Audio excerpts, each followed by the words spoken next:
Hello everyone, I'm Emma and I'm your storyteller for tonight. Tonight's story is called Super Trunky the Elephant, and this is chapter 5.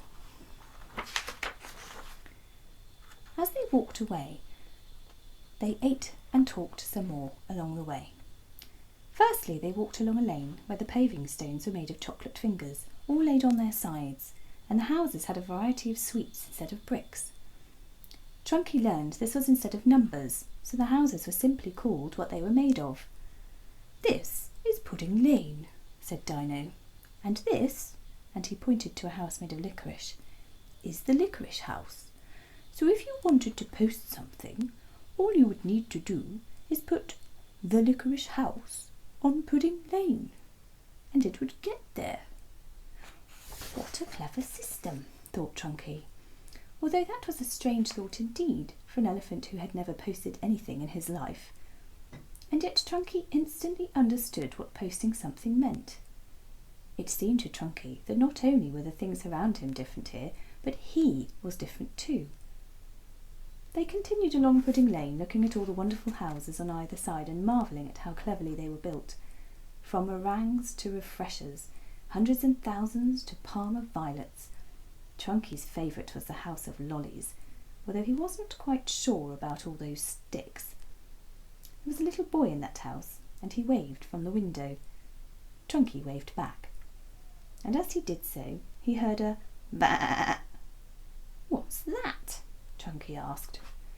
"Oh, that's the sheep," explained Dino, and with that, a little black sheep hopped over the fence and ran across in front of them, "Bah!"ing as he went.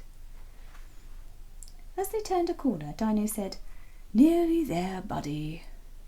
And then they came around the bend and a little bridge came into view. Trunky felt touched his new friend had called him buddy, so he did think of him as his new friend. That made Trunky happy. As they drew nearer, they could see the bridge was made of wafers, and it arched over a small stream. There were some gruff-looking billy goats bleating on the far side. As they got closer still, Trunky could see the stream, but it wasn't any regular stream, of course, and Trunky wasn't disappointed. "Welcome to the soda stream," said Dino, and as Trunky looked over the edge, he saw brightly coloured liquids all bubbling and popping, swirling and fizzing, like a liquid rainbow.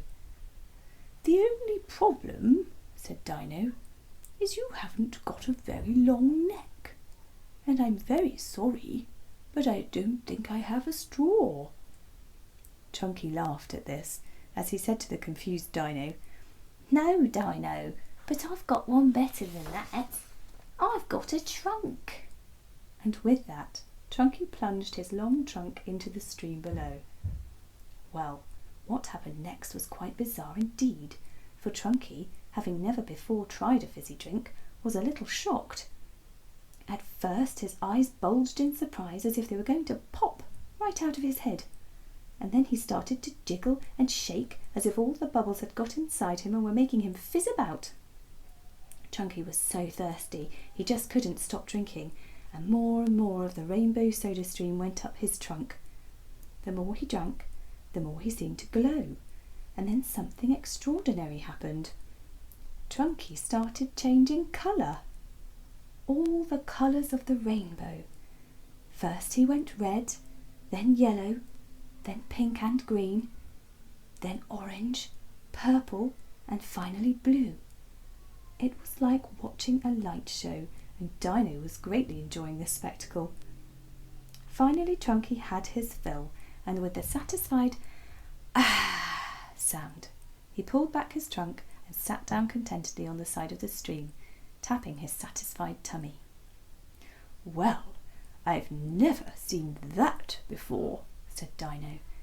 "Seen what?" said Trunky in surprise. He'd clearly no idea about the colour changing, but it didn't really matter. He was full, and his thirst was finally quenched.